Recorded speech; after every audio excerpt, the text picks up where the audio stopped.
এরা আসলে প্রকৃতপক্ষে এরা বিএনপির কোনো কর্মীও না, ওরা বিএনপির আশেপাশে ছিল না।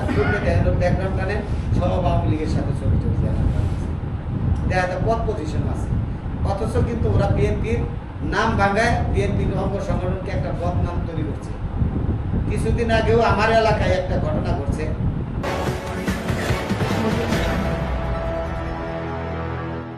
অনিশ্চিত কাটিয়ে দেশের মানুষের জন্য স্বস্তি বার্তা, নতুন আশার আলো নিয়ে এসেছে।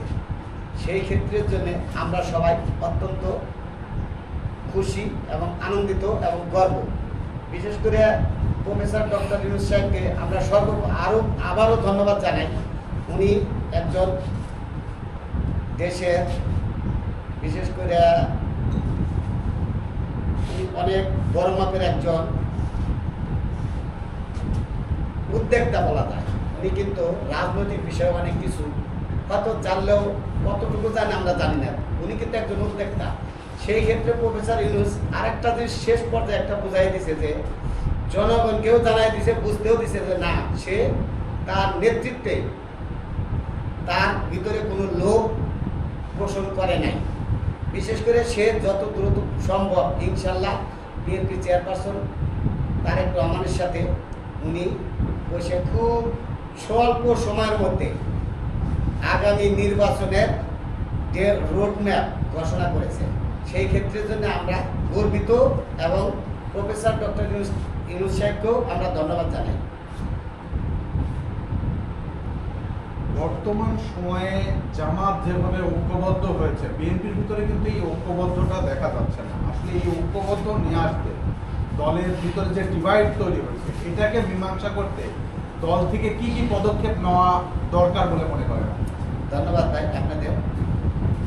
জামাতের বিষয়টা ওদেরকে জামাতের বিষয়টা একটা, ওরাও একটা যেহেতু আমাদের বিরোধী দল, সেক্ষেত্রের জন্য আমাদের বিএনপি অঙ্গ সংগঠনে একটা বড় একটা সংগঠন, সেই সংগঠনে বিরোধী একটু থাকতেই পারে।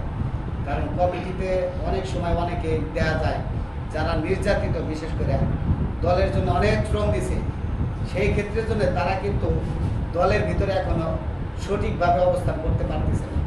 অনেক নেতারা আছে, দেখা যায় টাকার বিনিময়েও এরকম আমাদের কানে আসতেছে, টাকার বিনিময়ে কিন্তু নেতৃত্ব দেওয়ার ইচ্ছা পোষণ করতেছে। আবার কিছু কিছু জায়গায় দেখতেছি আওয়ামী লীগের কিছু লোকজন, এরা বিএনপির অঙ্গ সংগঠনে ঢুকে আমাদের বিএনপির অঙ্গ সংগঠনের ভাবমূর্তি নষ্ট করার জন্য অনেক চেষ্টা করতেছে। কিন্তু এদেরকে আমরা বলতে চাই যে যেখানে থেকেই আসুক, আওয়ামী লীগ থেকে যদি কাউকে নেওয়া হয়, বিশেষ করে দলের চেয়ারপারসন এর নির্দেশে আছে এবং সেই ক্ষেত্রে বিএনপির ভারপ্রাপ্ত চেয়ারম্যানের নির্দেশ আছে যে যদি কোনো আওয়ামী লীগের লোককে নেওয়া হয়, সেই ক্ষেত্রে ওই কমিটি বিলুপ্ত ঘোষণা করার সম্ভাবনা আছে। এবং যদি জানে যে এটাও বলেছে দলের চেয়ারপারসন বা দলের ভারপ্রাপ্ত চেয়ারম্যান এটাও বলেছে যে যারা চাঁদাবাজি করবে, মাদকের সাথে জড়িত থাকবে, এদেরকে অবশ্যই প্রতিহত করবে এবং এদেরকে দল থেকে বহিষ্কার করবে। এরপরও কিছু কিছু ক্ষেত্রে দলের অনেকেই চাঁদাবাজির সাথে জড়িত হচ্ছে। এরা কারা? এরা আসলে প্রকৃত আওয়ামী লীগের সময় এরা কিন্তু ছিল এরকম, আওয়ামী লীগ থেকে এই সংগঠনে আসে আবার বিএনপির সাথে যোগ দিয়ে এরা কি করতেছে, এরা আবার সেই চাঁদাবাজির সাথে জড়িত হচ্ছে। প্রকৃতপক্ষে অনেক কিছু আমি তদন্ত করছি, সেক্ষেত্রে দেখা গেছে যে বিএনপির অঙ্গ সংগঠনের এরা কিন্তু চাঁদাবাজির সাথে জড়িত না। আওয়ামী লীগের যারা পূর্বে চাঁদাবাজি করছে, এরাই আবার ঘুরে ঘুরে ওরাই চাঁদাবাজি শুরু করেছে, কিন্তু দলের নাম ভাঙাচ্ছে বিএনপির অঙ্গ সংগঠন। আচ্ছা, আমার একটা প্রশ্ন, যে আমরা কুষ্টিয়া জেলার কথাই বলি, যে একেবারে ইউনিয়ন থেকে জেলা পর্যায়ে প্রত্যেকটি অঙ্গ সংগঠনের ভিতরেই মতবিরোধ, আর এই মতবিরোধ দূর করার জন্য তারেক জিয়া যে ঘোষণাটা দিয়েছে যে একেবারে ভোটের মাধ্যমে নেতা নির্বাচন হবে, কিন্তু যাদেরকে আহ্বায়ক কমিটিতে আনা হয়েছে তারা আসলে আত্মীয়করণ, দলীয়করণ করে নিজেদের অস্তিত্ব টিকে রাখার জন্য নিজেদের পছন্দের লোকদেরকে ভোটার বানাচ্ছে। আসলে এই ভোটার হওয়ার যোগ্যতার মাপকাঠিটা কি এবং কাদেরকে এই কমিটি গঠনের ভোটার করা হবে যদি একটু বলতেন। সেই সাথে একই পরিবারের আমরা দেখেছি যে একই পরিবারের 7-8 জনও ভোটার হয়েছে, মানে মূল প্রশ্নটা হলো যে ভোটার হওয়ার যোগ্যতার মাপকাঠিটা কি এই কমিটি গঠনের ভোটার।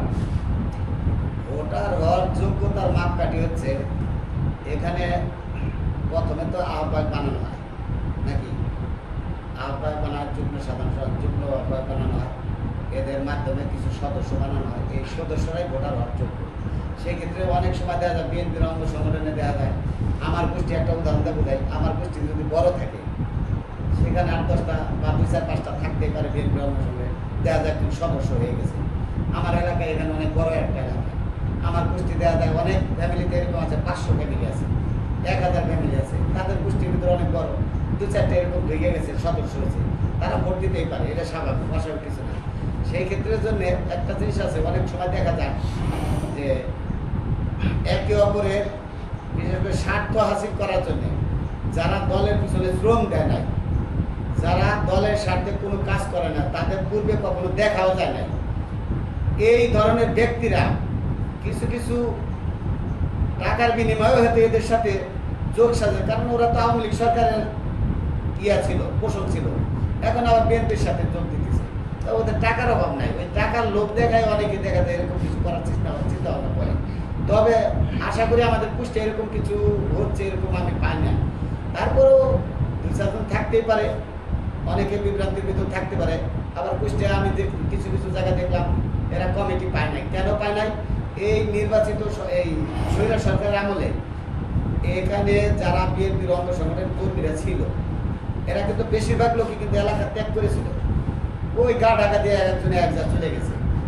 আমরা কিন্তু এখান থেকে যাইনি, আমাদের নামে বিশেষ করে 1 বছর আগে অনেক পত্রপত্রিকা অনেক কিছু লেখালেখি হয়েছে, কিন্তু আমরা কিন্তু গা ঢাকা দিয়ে এলাকায় ছিলাম। যদিও আমি নেতৃত্ব ঢাকা মোহাম্মদপুর ছিলাম এক সময়, এখন আল্লাহর রহমতে আপনাদের দোয়া কেন্দ্রীয় সাধারণ সম্পাদক হয়েছি। সেই ক্ষেত্রের জন্য চেষ্টা করব এই ধরনের যাতে বিতর্ক কিছু না হয়। ইনশাল্লাহ আগামীকাল হয়তো ঢাকা যাব, আমাদের দলের সিনিয়র নেতারা আছে, তাদের সাথে এই বিষয়ে একটু আলোচনা হবে। আচ্ছা, আমার আর একটা প্রশ্ন, সেটা হলো যে আজকে আমরা কুমারখালীতে দেখলাম যে একটা ঘটনা, সেখানে বিএনপির এক অংশ সাংবাদিকদের উপস্থিতিতে প্রেস ব্রিফিং করলেন, তাদের মতামত বললেন যে আসলে তারা কুমারখালীর আহ্বায়ক এবং সদস্য সচিব রাত 12টার সময় ঘোষণা দিয়েছে যে নমিনেশন পত্র বিক্রি করা হবে, মানে প্রয়োজনীয় কাগজপত্র আপনারা সংগ্রহ করতে পারেন, হাতে কয়েক ঘন্টা রাখার জন্য। তাদের অভিযোগ যে তাদের পছন্দের প্রার্থীকে আগে অবগত করা হয়েছে যে তোমরা পেপারস রেডি করো, আর আমাদেরকে বলা হচ্ছে রাত 12টার সময় ঘোষণা। আমার মনে হয় ভাই এই বিষয়টা খালি এই বিষয়টা আমি অত জানি না, তারপরে একটু কানে আসে না, তা বলতে গেল এই বিষয়টা নিয়ে যখন আপনি বলছেন, এটা ধরেন কুমারখালী আপনি নমিনেশনের বিষয়, মানে আমি বলতে চাচ্ছিলাম এইরকম রাতের আধারেই সবকিছু হয়ে থাকে, তাহলে কি সামনের নির্বাচনে বিএনপি বিপদে পড়ার একটা সম্ভাবনা আছে কিনা? যেহেতু মতবিরোধ এরকম অন্য দল আওয়ামী লীগ, তারপরে জাসদ, সেখান থেকে ভোটার হচ্ছে, মানে আমি বিএনপি করি, আমার বাপ সমর্থন, কিন্তু সমর্থন যারা দেবে তারা তো ভোটার হতে পারবে না, কিন্তু তাদেরকেও ভোটার করে নিয়ে এসে এরকম নিজের অস্তিত্ব টিকে রাখার চেষ্টা করতেছে। সেক্ষেত্রে কি সামনে জাতীয় সংসদ নির্বাচনে বিএনপি বিপদে পড়ার সম্ভাবনা আছে কিনা? যেহেতু মতবিরোধ তৈরি হয়ে যাচ্ছে ইউনিয়ন লেভেল থেকে। ইউনিয়নের ভিত্তিক এটা আপনি একটা প্রশ্ন করছেন, কিন্তু ওখানে নমিনেশন ফর্ম বিক্রি করা হবে এরকম কিছু মন্তব্য করছেন নাকি? তো এটা কোন আইনে আছে আমি জানি না, নমিনেশন ফর্ম তো বিক্রি করার এরকম অনুমতি নেই। ঠিক আছে, ভোটের মাধ্যমে নির্বাচিত হতে পারে, এটার জন্য তো বিক্রির কোনো প্রশ্ন আসে না। অনুমতি দিছে একাধিক প্রার্থী হলে সেক্ষেত্রে একাধিক প্রার্থী হলে সেই ক্ষেত্রে বিভ্রান্তি হলে সেই ক্ষেত্রে যে যারা ভোটার সদস্য, ওখানে কিছু কিছু এদের তো কমিটি নাই নাকি? কমিটিতে আছে নাকি? কমিটি আছে, আহ্বায়ক যেহেতু কমিটি আছে, তাহলে ওরাই কিন্তু ভোটের একমাত্র যোগ্য প্রার্থী। সেই ক্ষেত্রের জন্য এরকম বিভ্রান্তি হইতেই পারে, স্বাভাবিক, বিভ্রান্তি হওয়ার কিছু নাই। সেই ক্ষেত্রে দলের ওরকম বড় কিছু হবে আমার বলে মনে হয় না। এরা বিভ্রান্তি করতে পারে কিছু কিছু, যে একটা জিনিস বললাম, আওয়ামী লীগের সরকারের আমলে যারা নাকি স্বৈরা শাসকের আমলে যারা নাকি এই দেশটার পরিচালনা করছে, ঠিক ওরাই আবার ঘুরে ঘুরে এদের কাছে ফেরার চেষ্টা করতেছে। কিন্তু আমার তো মনে হয় এরকম ওরকম বিভ্রান্তিকর কিছু হবে আমার মনে হয় না। আচ্ছা, লাস্ট প্রশ্ন, আমার একটা ছোট প্রশ্ন আছে। আজকে ডক্টর ইউনূস তারেক রহমানের সাথে বৈঠক করার পরে নির্বাচনের যে আগামী একটা ঘোষণা দিচ্ছে যে জুলাইয়ের মধ্যে নির্বাচন করবে। অন্য দলগুলো কিন্তু একমাত্র জামাত ছাড়া আর বিএনপি ছাড়া অন্যান্য দলগুলো কিন্তু প্রস্তুতি নেই, মাঠে কিন্তু ওইভাবে দেখা যাচ্ছে না। আগামী নির্বাচনে শুধু কি জামাত বিএনপি নিয়ে নির্বাচন হবে, না সকল দলের সমন্বয়ে নির্বাচন হবে? আর এত শর্ট টাইমের ভিতরে বিএনপি কি 300 আসনে প্রার্থিত্ব দিতে পারবে এই কোন্দল না মিটিয়ে? এই ব্যাপারে আপনি কি বলবেন? আসলে কি এই শর্ট টাইমে নির্বাচনের বিষয়টা আমি আপনাকে বলি, জামাত না সব দলই ওরা সবাই সবার স্থানে সবাই প্রস্তুত আছে। হয়তো কেউ প্রকাশ করতেছে, কেউ প্রকাশ করতেছে না, অনেকে দেখা যায় প্রকাশ করতেছে, অনেকে একটু দূরে দূরে সরে রয়েছে। এখনো এই অন্তর্বর্তী সরকার গত 9 মাস কিন্তু চলে গেছে, সম্ভবত 9 মাস না কমে 10 মাস চলে গেছে। সেই 10 মাস চলে যাওয়ার পরে আপনি কি মনে করেন যে অন্য অন্য দলগুলো এখন বসে রয়েছে? এটা আপনি কি ভাবেন? এটা কিন্তু ওরা বসে রাখে, কিন্তু এই মুহূর্তের জন্য ওরা হয়তো একটু নীরব রয়েছে। কেন রয়েছে? যে দেখি আমরা একটু পিছাই পিছাই কিছু করতে পারিনি। আমার তো মনে হয় কোথায় নেই, একমাত্র এনসিপি ছাড়া কে আছে বিরোধিতা, কে আছে? আমি তো দেখি না এনসিপি ছাড়া আর কে বিরোধিতা আছে এই ভোটের বিরুদ্ধে। আর আরেকটা জিনিস হচ্ছে, ডিসেম্বরে হয়তো আমাদের চেয়ারপারসন বলছিল, ডাইরেক্টর রহমান সাহেব বলছিল যে ডিসেম্বরে নির্বাচন হবে। সেক্ষেত্রে লন্ডন যে প্রফেসর ডক্টর ইউনূস সাহেব যেহেতু একটা আলোচনা করছে, আলোচনার মাধ্যমে এটা একসাথে সমঝোতা হয়ে সেই ক্ষেত্রের জন্য কি দিছে, ফেব্রুয়ারির মধ্যে ইনশাল্লাহ নির্বাচন হবে। সেই আশ্বাসটা যেহেতু দিয়েছে, এটা খুব ভালো একটা জিনিস, সবাই মিলে সবাই সম্মতি দিয়েছে। আর যখন নাকি প্রফেসর ডক্টর ইউনূস সাহেব গেছে, নিশ্চয়ই সবার সাথে একটু না একটু আলাপ হয়ে গেছে। ওনার কিন্তু একক পক্ষে যায় না, অবশ্যই কারো না কারোর সাথে আলাপ করছে, প্রত্যেকটা দলের সাথে আলাপ হয়েছে। আলাপ হয় না যদি বলেন, এটা আমি বলবো যে সঠিক না, সবার সাথে আলাপ হয়েছে। আলাপ হওয়ার পরে কিন্তু উনি ওখানে গেছে যে আমি সরাসরি তার সাথে কথা বলছে এবং সুন্দরভাবে আলোচনার মাধ্যমে সমঝোতা করেছে। এখানে তো নির্বাচনে প্রত্যেকটা আসনে সঠিকভাবে হবে কিনা, এখানে আমাদের বিএনপি তো এরকম দল থেকে যাকে নমিনেশন দেবে ঠিক সেই পাওয়া যাবে। একসময় এখন একটু বিভ্রান্তি হচ্ছে, দল থেকে দেখবেন নমিনেশন দেওয়ার সাথে সাথে সব ঐক্য হয়ে যাবে। জামাত কিন্তু অলরেডি 300 আসনে প্রার্থিতা ঘোষণা করে দিছে। সেক্ষেত্রে অন্য কোনো দলের কিন্তু এখনো পর্যন্ত সেরকম কোনো ঘোষণা আসেনি, শুধুমাত্র জামাতেরই আসছে এখনো পর্যন্ত। মানে এর মাত্র আর বাকি আছে 7-8 মাস। এই 7 মাস বা 8 মাসের ভিতরে বিএনপি কি 300 আসনে প্রার্থিত্ব দিতে সক্ষম হবে কিনা আপনার? এই 7 মাস সময় মানে কি অনেক দিন সময়। হয়তো আপনারা ভাবেন 7 মাস, মুখে বললেন 7 মাস, এটা হিসাব করতে গেলে অনেকগুলা দিন। অবশ্যই পারবে, কেন পারবে না? এখানে তো অনেক সময় আছে আমাদের। এর ভিতরে ইনশাল্লাহ সমস্ত আর সংস্কারের বিষয় আছে। সংস্কার তো অলরেডি এখন স্বল্প সময়ের ভিতরে, বিশেষ করে আইনি সংস্কার, প্রশাসনিক সংস্কার করলে পারে বাস জানা এরা নির্বাচন দেওয়ার মতো যোগ্য হয়ে যাবে। আর 300 আসনে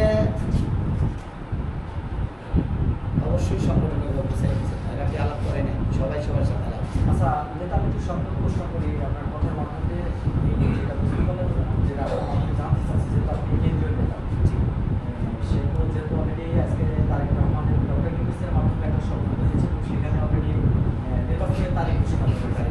এখন আমার প্রশ্ন হইল যে আপনারা নির্বাচনটায় বেশি গুরুত্ব দিচ্ছেন, কিন্তু এই যে 5 তারিখের পর থেকে দেশে যে পরিমাণ অঘটনগুলো ঘটছে, সেখানে কিন্তু অনেক ধরনের দেশে কিন্তু একটা সংস্কারের কথা কিন্তু বারবার কিন্তু জানতে চাচ্ছে এবং বলতে চাচ্ছে, এবং সেখানে বলা হচ্ছে যে প্রত্যেকের বিচার কিন্তু হবে। তা আমার প্রশ্ন হলো যে এত শর্ট টাইমের ভিতরে নির্বাচন আয়োজন হবে, নাকি আসলে বিচার স্বাধীনভাবে কিছু হবে কিনা হবে মনে হয়? এটা আইনি বিষয়, এটা তো আমাদের বিষয় না, এটা আইনি বিষয়। নির্বাচন শর্ট টাইম হবে, নির্বাচনে এটা যেগুলো সংস্কারের জন্য দরকার উদ্যোগ তারা করবে। আর আইনি বিষয়টা একটা আইনের ওরাই বুঝবে যে এটা আসলে কি হবে না। এটা তো আমাদের কোনো বিষয় না। এনসিপি দাবি করছে যে সংস্কার করার পরে নির্বাচন দেওয়া হবে, কিন্তু অন্যান্য দলগুলো চাচ্ছে যে নির্বাচন করার পরে সংস্কার হবে। আসলে এই যুক্তিকতাটাকে আপনি কিভাবে দেখছেন? আমি ক্লিয়ার বুঝতে পারি না। আবার বলেন। এনসিপি অর্থাৎ জাতীয় নাগরিক পার্টি, নাগরিক পার্টি চাচ্ছে যে ইউনূস সরকারের সময়ই সংস্কার করে তারপরে নির্বাচনে যাবে, কিন্তু অন্যান্য দলগুলো চাচ্ছে যে আগে নির্বাচন হবে, দলীয় সরকার ক্ষমতায় এসে সংস্কার করবে। আসলে এই যে মতভেদ, এই মতভেদটাকে আপনি কিভাবে দেখছেন? আসলে এই মতটা একমাত্র আপনার মুখে শুনলাম। সংস্কার একমাত্র আমাদের শহীদ রাষ্ট্রপতি জিয়াউর রহমানের নির্দেশে এই সংস্কারটা শুরু হয়েছে। সংস্কারের কথা কেউ নিষেধ করছে বা সংস্কার করা ছাড়া নির্বাচন করবে এরকম কথা কখনো শুনি না। আপনি মনে শুনলেন না। সংস্কার না করে নির্বাচন হচ্ছে না। সংস্কার করবে কোন কোন সংস্কার? 9 মাসে কতটুকু সংস্কার করছে, কি কি করছে আপনারা বলতে পারবেন? কতটুকু সংস্কার করছে? হ্যাঁ, এই 9 মাস তাহলে এই অন্তর্বর্তী সরকার কি করলো আপনি বলেন? কি করছে এই 9টা মাস বা 10টা মাস কি করছে দেশের জন্য? তাহলে কিছুই যেহেতু হয় না, এখন সেই ক্ষেত্রের জন্য আমরা একটা বিষয় বলতে চাই, সেটা ওই যে একটা কথা বলছি, আইনি বিষয়। বিশেষ করে সংস্কার করতে হবে ওই ক্ষেত্রের জন্য, সেটা নির্বাচনের জন্য বিশেষ প্রয়োজন। বিশেষ করে তারপরে আরও কি আছে, আইনি বিষয় কিছু সংস্কার আছে, প্রশাসনিক বিষয়ে সংস্কার আছে। এই সংস্কারগুলো করলে নির্বাচন করা সম্ভব। এক্ষেত্রের জন্য আপনি যে কথাটা বললেন যে এই একমাত্র নাগরিকত্ব ছাড়া, অর্থাৎ এনসিপি ছাড়া, সবাই সংস্কার ছাড়াই নির্বাচন, এই কথা কিন্তু আমি কখনো এই পর্যন্ত শুনিনি। সবাই বলছে যে না সংস্কার হবে, সংস্কার হয়েছে কম বেশি, দেখবেন স্বল্প সময় অলরেডি গুছাই ফেলেছে। এই সরকার তো সংস্কার করতে ব্যর্থ হয়েছে। এই সরকার ব্যর্থ হয়েছে, সেটার জন্য এই ডক্টর ইউনূস এটার দায়ভার নেবে, এটার জন্য তো বিএনপি দায়ভার নেবে না। আর ইউনূসের প্রতি যে জনগণের যে আস্থাটা ছিল বা যে প্রত্যাশাটা ছিল, যে সেই আসার পরে দেশে একটা নতুন রূপ বা একটা নতুন আঙ্গিকে দেশটাকে সাজানো হবে, কিন্তু সেই ক্ষেত্রে তিনি কিন্তু সংস্কার করতে তো পারেনি, উল্টা দেশে আইন শৃঙ্খলার কিন্তু চরম অবনতি। আসলে এই দায়ভারটা ডক্টর ইউনূস কি এড়িয়ে যেতে পারেন? এই কথার সাথে একটু যুক্ত করতে চাই, সেটার সাথে একটু দিয়ে, যে এটা জনসাধারণের কথা, যেহেতু আমরা জনগণ নিয়ে কাজ করি, জনসাধারণের একটা কথা যে 5ই আগস্টে আওয়ামী লীগের যে ফ্যাসিস্ট যারা ছিল, যে কাজগুলো করছে, বর্তমান যারা বিএনপি, এরাও ঠিক একই রকম দেশে বিশৃঙ্খলা সৃষ্টি হচ্ছে। আসলে এই কথার সাথে কি দেখা যায়? একটা করে বলেন আপনি, আমি আবার পরে দিচ্ছি, বলেন আপনি যে দাবি করছেন আপনি। আমি যেটা বলছি যে এই সরকার প্রায় 10 মাস আছে, এখনো পর্যন্ত সংস্কারের কথা শুধু মুখেই বলেছে, কিন্তু প্রকৃতভাবে কিন্তু কোনো কিছু সংস্কার করেনি, উল্টা আইন শৃঙ্খলার অবনতি ঘটেছে। কিন্তু দেশের জনগণের কিন্তু একটা প্রত্যাশা ছিল যে একটা সুস্থ এবং স্বাভাবিক দেশ তারা চাবে ইউনূস সাহেবের কাছে, সেইটা পূরণ করতে তিনি ব্যর্থ হয়েছে। আসলে এই দায়ভারটা কি সে আর এড়িয়ে যেতে পারে কিনা? বিশেষ করে আমি মনে হয় প্রথমে একটা কথা বলছি, এই প্রফেসর ডক্টর ইউনূস সাহেব একজন উদ্যোক্তা। আমি বলবো না যে অন্য কোনো নেগেটিভ কিছু বলতে চাই না, উনি একজন সম্মানী ব্যক্তি, নোবেল পুরস্কার প্রাপ্ত একজন ব্যক্তি। উনি কিন্তু রাজনৈতিক ব্যক্তি না। এই রাজনীতিতে কতগুলো আসন নিয়ে আছে, এগুলো পূরণ করা সম্ভব, কিন্তু উনি কিন্তু একাই এগুলো সম্ভব না। আর যেহেতু পারে না, এটার জন্য দায় ভারত ডক্টর ইউনূস সাহেবের নিতে হবে। এটার জন্য দায় কিন্তু বিএনপি নেবে না, অন্যান্য কোনো দল নেবে না। আর আপনি কি বলছিলেন এটা? আমি যেটা বলতে চাচ্ছিলাম যে 5ই আগস্ট অর্থাৎ আওয়ামী লীগের একটা টুইট ছিল, সেখানে বলা হচ্ছে যে ফ্যাসিস্ট বা তারা বিভিন্ন দেশে লুটতরাজ, সন্ত্রাস, বিভিন্ন কাজগুলো করছে। এবং 5ই আগস্টের পরে দেশের প্রেক্ষাপট আরও চেঞ্জ করে, অর্থাৎ সেখানে কিন্তু আমরা বিভিন্নভাবে কিন্তু আমরা সিটি সেন্টারে হাজার নামা তো সেই ক্ষেত্রে এই যে আওয়ামী লীগ এবং বিএনপি বলা হচ্ছে যে সাধারণ মানুষের বক্তব্য যে টাকা রেমিটেড ডেবিট রাজনীতি, সেই বিষয়টা আপনারা সেন্টার যেহেতু আপনারা নেতা, বিষয়টা এই বিষয়টা নিয়ে বলতে চাই আমি যে বিএনপির অঙ্গ সংগঠনে অনেক আওয়ামী লীগের নেতা কর্মীরা ভিতরে ঢুকে গেছে। এরা হয়তো ঢুকে এদের একটা বিশৃঙ্খলা, এই বিশেষ করে আওয়ামী লীগের সরকার, সাবেক শেখ হাসিনা সরকার, ওনাকে আমি খারাপ নেগেটিভ কিছু বলতে চাই না, তারপরেও কিছু কিছু সময় না বললেও হয় না। উনি যে কার্যকলাপ করে গেছে, উনি ওখানে বসেও, ইন্ডিয়ায় বসেও অনেক চক্রান্ত করার চেষ্টা করতেছে যে কিভাবে এই দেশে একটা গণ্ডগোল সৃষ্টি করা যায়, কিন্তু সেই ক্ষেত্রে উনি ব্যর্থ হয়েছে। ডক্টর ইউনূস সাহেবও এখনো বুঝতে পারতেছে যে না, আসলেও আমরা একটা দ্রুত চাপে পড়ে যাচ্ছি। এই ইউনূস সরকার বিশেষ করে প্রশাসনকে নিয়ন্ত্রণ না করতে পারে, ব্যর্থ হয়ে এই কিন্তু এই দেশে বর্তমান এখন বর্তমান কিন্তু অনেক জায়গায় দেখতেছেন সেনাবাহিনীর অভিযান দিচ্ছে, কিন্তু এদের ভিতর ধরতেছে, কাদের ধরতেছে আপনি একটু পূর্বের ব্যাকগ্রাউন্ড টানবেন, দেখবেন বলে এরা কারা, কোথায় থেকে আসছে, কিন্তু নাম ভাঙাইতেছে বিএনপি। এরা আসলে প্রকৃতপক্ষে এরা বিএনপি কোনো কর্মীও না, ওরা বিএনপির আশেপাশে ছিল না, পূর্বে ব্যাকগ্রাউন্ড টানে সব আওয়ামী লীগের সাথে ছবি টবি দেখা যায় পদ পজিশন আছে, অথচ কিন্তু ওরা বিএনপির নাম ভাঙায় বিএনপির অঙ্গ সংগঠনকে একটা বদনাম তৈরি করছে। কিছুদিন আগেও আমার এলাকায় একটা ঘটনা ঘটছে, একটা ব্যক্তি, নামটা হয়তো বলতে চাই না, একটা মহিলা আমার ঘরে আসে, আমি একটা কথা না বললে না, একটা মহিলা এসে আমার ঘরে এসে বলে যে আমার এখানে একটা বিচার করে 70,000 টাকা জরিমানা করছে, 40,000 টাকা একটা ব্যক্তি খাইয়ে গেছে আর 30,000 টাকা ওই মহিলাকে দিছে। ওই মহিলা যখন কান্নাকাটি করে বলছে, আমি ওই ব্যক্তিরে ফোন দিলাম। ওই ব্যক্তিরে ফোন দেওয়ার পরে হয়তো অনেকের মাইন্ডে লাগতে পারে ওই জন্য আমি নামটা রেখেছি না। ওই ব্যক্তিরে ফোন দেওয়ার পরে উনি বললো না তো আমার সাথে এরকম কিছু হয় না, উনি তো আমার আত্মীয়। তার ভালো কথা, তাহলে আত্মীয়, তাহলে ওই মহিলাটার আমি একটু ফোন দিই আবার। পরে আমার মেম্বার আছে, যেহেতু আমার ওয়াইফ একজন মেম্বার, ওনারা আমি খোঁজ খবর নিয়ে ওনার নাম্বারে সংগ্রহ করে একটা ব্যবস্থা। উনি কি বললো পরে লাস্টে উনি বললো না আমাদের এটা সমাধান হয়ে গেছে, উনিও আমাদের আত্মীয়। এরকম কিছু কিছু ক্ষেত্র আছে না, এরকম আওয়ামী লীগের কিছু কিছু লোকজন এদের ভিতরে ভিড়ে এরকম বদনাম করে। তাছাড়া অন্য কিছু না। দলের ভিতরে আমি তো এই বিএনপির ভিতরে ওই যে অনেকে বলে উমজা চাঁদাবাজি করে, উমজা চাঁদাবাজি। আমি কিন্তু প্রথম একটা জিনিস বলছিলাম, দেশে বিশেষ করে আমার এলাকায় কোনো চাঁদাবাজ থাকবে না, মাদক মুক্ত করবো। এখন এটা তদন্ত করতে যাই চাঁদাবাজ, আমি এরকম প্রমাণ পেলাম না যে অমুকে চাঁদাবাজ করছে বিএনপির লোক। আমি ঘুরে ঘুরে দেখি সব আওয়ামী লীগের লোক। আমি যে কটা চাঁদাবাজের কথা প্রকাশ পাইছে আমার এখানে, প্রত্যেকটা লোক আওয়ামী লীগের লোক। সেই লোকটা আমার জেলা সদস্যের সাথে ধীরে আমার দলের ভাবমূর্তি নষ্ট করতেছে। আমি আমার অবশ্য জেলা সদস্যের সাথে আমি কথা বলছি, উনি একাধিকবার কথা বলছি।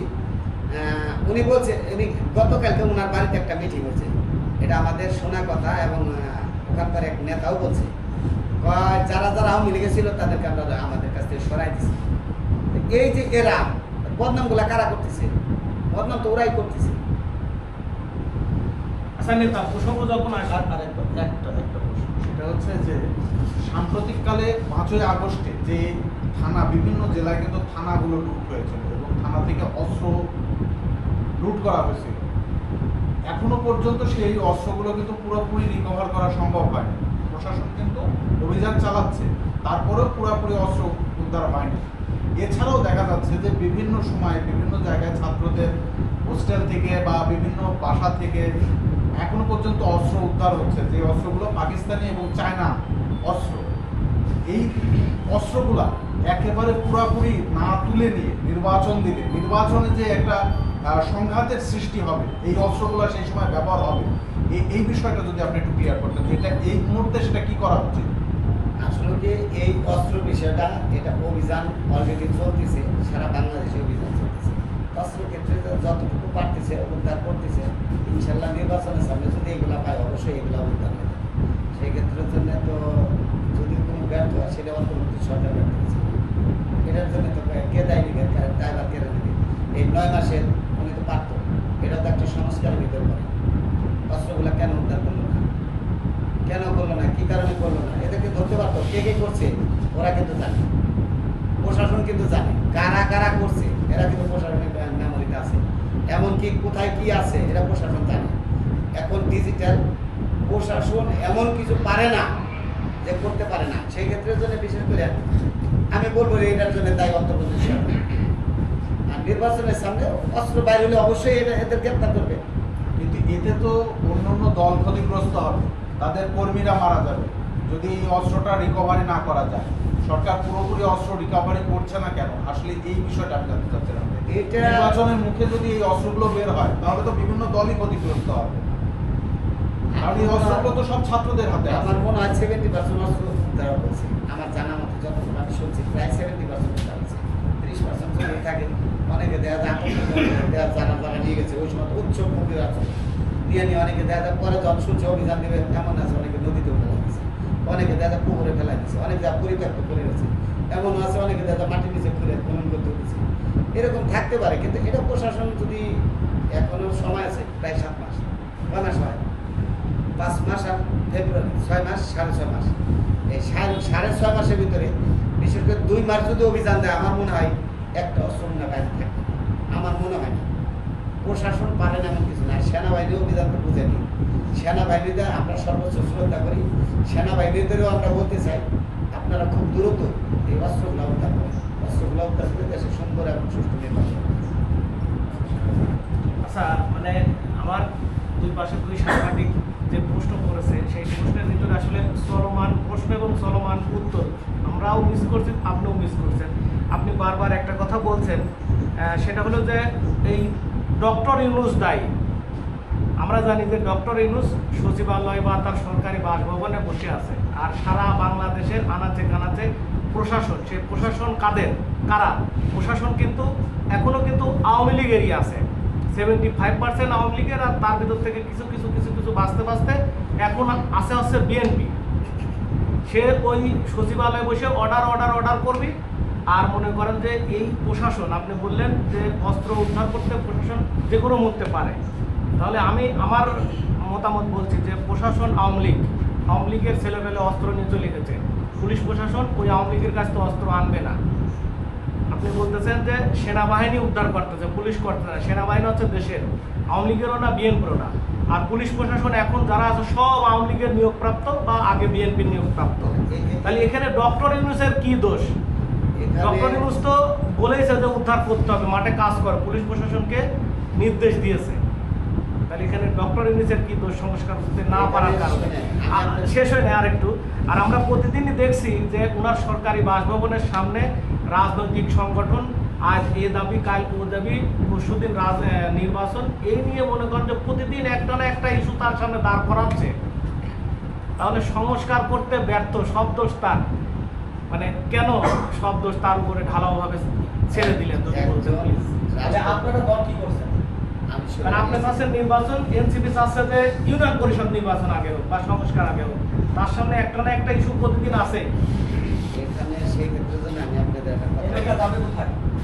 এর দায়ভার যখন যে পরিচালনা করবে রাষ্ট্রপ্রধান, এটা দায়ভার তার উপরে পড়বে। সে যত বড় কিছু হোক, যে যার ডাইনে বামে থাকবে। আর একটা কথা বললেন, ঠিক আছে, 17 বছর স্বৈরা সরকার চালাইছে, তার নিয়ন্ত্রণে সে প্রশাসন ব্যবহার করছে। আর এখন কিন্তু বিএনপি ক্ষমতায় নেই। প্রশাসন কেন বিএনপির হলো? প্রশাসন যদি কোনো দলের হয় তাহলে তো দেশে শাসন হবে না। আমার জানা মতে আমার মনে হয় প্রশাসন কোনো দলের লোক না, ওই স্বৈরা সরকারের আমলে ছিল। কারণ 17 বছর ছিল তো, অনেকে ভয়তে ওরা ওদের সাথে যোগ দিয়ে কথা বলতেছে। এখন কি কোনো দল আছে নাকি? আপনি বলেন তো, অন্তর্বর্তী সরকার।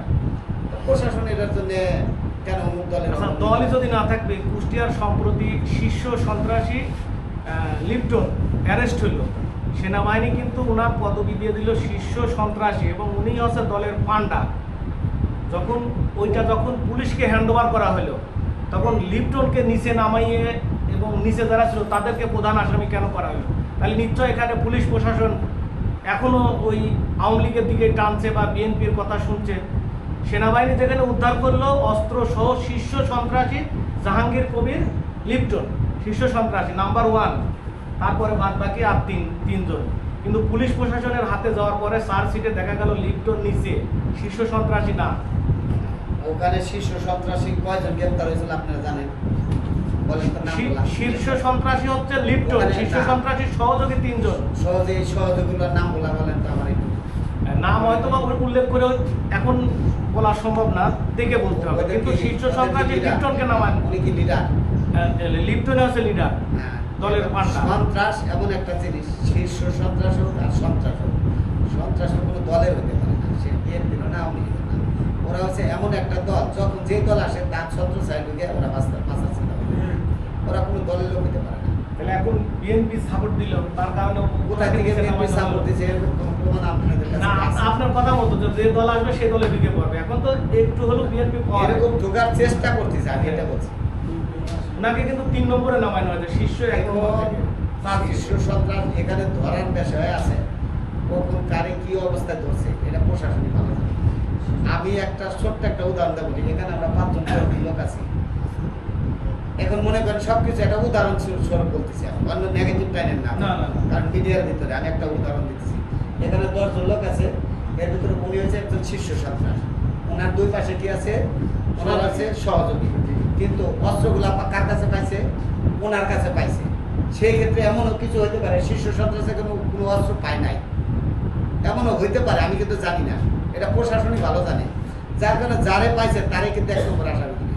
আমার কাছে কিছু পায় না, আমাকে কি 1 নম্বর আসামি দিতে পারবে? আপনি বলেন না। আর্মি কিন্তু আর্মির প্রেস ব্রিফিং এ লিপ্টনকেই ফেস করছে যে উনি শীর্ষ সন্ত্রাসী, ওনার বাড়ি থেকেই এতগুলো অস্ত্র উদ্ধার হয়েছে। শীর্ষ সন্ত্রাসী, সন্ত্রাস তো সন্ত্রাসী, ওর কোনো পক্ষই নেওয়া যাবে না। ওরা সর্বোচ্চ, ওদেরকে কোনো পক্ষ নিলেও আমি বলবো ওটা প্রকার করেছে। এখন সেনাবাহিনী ওরা ভালো বোঝে, ওরা কখন ধরছে কারে কিভাবে ধরছে। আমি কিন্তু উদাহরণটা মনে হয় বোঝেন নাই। এখানে 3টা লোক থাকলে 3টা লোকের কাছে শীর্ষ সন্ত্রাস যে হয়তো আপনারা বলতেছেন শীর্ষ সন্ত্রাস, ওই শীর্ষ সন্ত্রাসের কাছে কিন্তু কিছু ছিল না। ডাইনে বামে যে সহযোগী ছিল ওদের কাছে অস্ত্র লাগে, তাহলে অস্ত্র 1 নম্বর লিডার কিরা হবে? আপনি বলেন এই কথা তো দেন। না, আমি কিন্তু প্রশাসনের আমি প্রশাসনের উদ্দেশ্যে বলতেছি। মানে আপনি যেহেতু বললেন যে সেনাবাহিনীতে উদ্ধার করা আছে, হ্যাঁ। কিন্তু সেনাবাহিনীর তো ম্যাজিস্ট্রেট পাওয়ার বা কেস পরিচালনা করার কিন্তু অথরিটি নেই। ওরা হ্যান্ড ওভার করবে পুলিশ প্রশাসনে। পুলিশ, হ্যাঁ, ওরা তো কিন্তু মামলা করে পুলিশ আসে। আত্মীয়করণ দলীয়করণ, আমি এটা বোঝানোর চেষ্টা করতেছি যে আত্মীয়করণ দলীয়করণের মাধ্যমে লিপ্টনকে নিচে নামাইলো, আর সেনাবাহিনী কিন্তু লিপ্টনকে একেবারে আচ্ছা, লিখিত- লিপ্টন নিজের শীর্ষ সন্ত্রাসী, এটাই আপনি ভাবলেন কি করে? সেনাবাহিনীর সেনাবাহিনীর এরকম কোনো প্রুফ আছে আপনার কাছে? হ্যাঁ, হ্যাঁ, আছে। হ্যাঁ। তাহলে সেক্ষেত্রে অবশ্যই সে 1 নম্বরেই যাবে। হয়তো ভুলবশত কিন্তু অনেক সময় লেখার সময় পুলিশের চার্জশিটে সে তাকে একটু হলেও অপরাধ কমায় দেওয়া হয়েছে। এই কিছু কিছু প্রশাসন আছে, কিছু কিছু কুচক্র প্রশাসন আছে, হয়তো দেখা যায় এরকম কিছু হইতে পারে। আমি এই ব্যাপারে সঠিক জানি না, তবে আমি যতটুকু জানি যখন যার কাছে পাবে ওইটাই হবে 1 নম্বর আসামি। যদি আমার কাছে কিছু না পায়, আমার নামটা বলে গেছে, সেক্ষেত্রে জন্য আমি আসামি 3 নম্বরে হব, 1 নম্বর হতে পারি না। আর যদি আমার কাছে কিছু পায় সেক্ষেত্রে জন্য আমি 1 নম্বরে হব। ক্লিয়ার বুঝতে পারছেন আপনি? এখানে কিন্তু সন্ত্রাস কে বড় কে ছোট এটা না, যার কাছে যা পাওয়া যাবে ওটাই উল্লেখ হবে। একটা এই কথাগুলি আমি শেষ করি, কিন্তু সেটা হচ্ছে যেহেতু নির্বাচন প্রসঙ্গ আসছিল এবং আজকে প্রধান বিষয়টা ছিল যে 26 তারিখ দিয়ে চলে না, ফেব্রুয়ারির মাঝামাঝি যে নির্বাচন হবে, সেই নির্বাচন আপনার অত্যন্ত নির্বাচনের না। এখন আমার প্রশ্ন হলো, নির্বাচন হবে ট্রিকার আপনারা চাচ্ছেন যে নির্বাচনটা অবাধ সুষ্ঠু নিরপেক্ষ হতে হবে। কারণ আমার প্রশ্ন হলো যে আসলে নিরপেক্ষ নির্বাচন হবে কিনা, এবং সেই নির্বাচনে বাংলাদেশের সংখ্যাগরিষ্ঠ দল আছে আওয়ামী লীগ, এবং সেখানে আওয়ামী লীগ আসলে অংশ নেবে কিনা, এবং আপনারা এমনিতে সরকারিভাবে সেখানে কোনো সারা আপনাদের কোনো কথা থাকবে কিনা? এখানে নির্বাচনের বিষয়টা হচ্ছে ডেট দিছে, যেহেতু এই বাংলাদেশে তো দল একটা না, অনেকগুলো সংগঠন আছে। একটা দল, এটা আওয়ামী লীগের একটা বড় অঙ্গ সংগঠন, বিএনপি আওয়ামী লীগের সংখ্যা, ওরা একটা বড় একটা সংগঠন। সেই ক্ষেত্রের জন্য ওরা হয়তো এমন কিছু কার্যকলাপ করছে যার কারণে ওদেরকে দল থেকে আর কি ওরা আমার মনে হয় অলরেডি আইনি বিষয় মনে হয় ওদেরকে বাতিল করা হয়েছে কিনা জানি না। হয়তো সম্ভবত ওই কারণে আওয়ামী লীগ আসবে কি না আসবে সেটা নির্বাচন কমিশন বলবে, সেটা হচ্ছে অন্তর্বর্তী সরকার।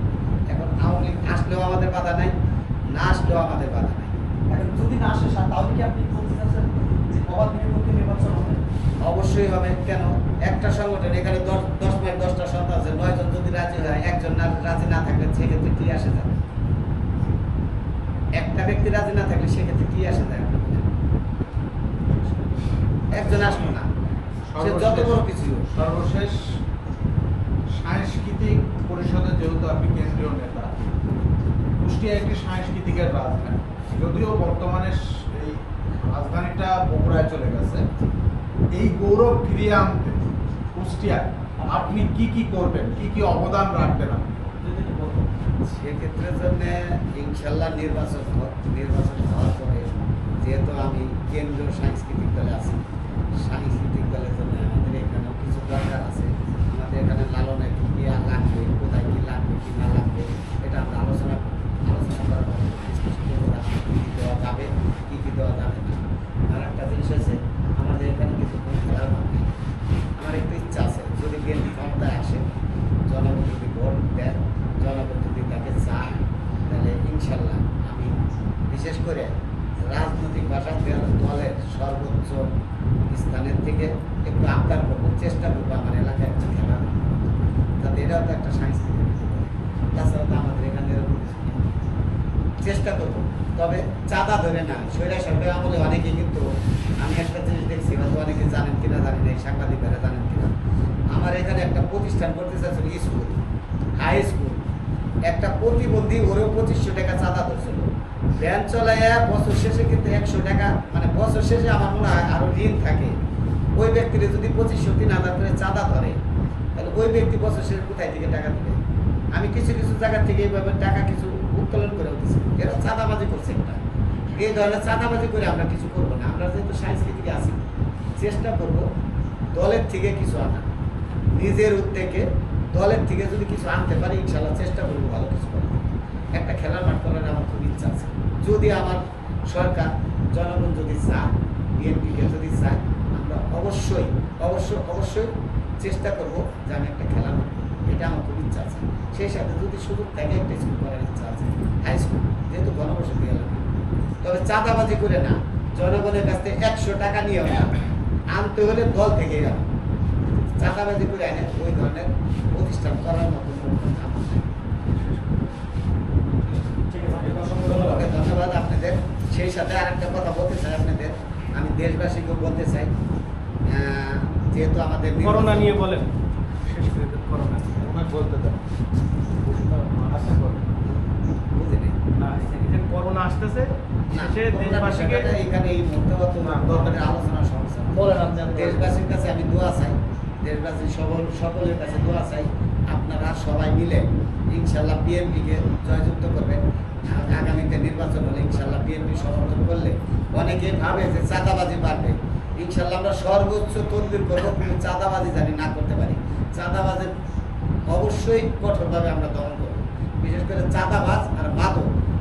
আমার এলাকায় কিন্তু আমি প্রথমেই বলছি, চাঁদাবাজ এবং মাদক মুক্ত করবো যদি বাইচে থাকি। মরে গেলে আমার কোনো ই নাই, কিন্তু যদি বাইচে থাকি অবশ্যই এটা আমি নির্মূল করবো।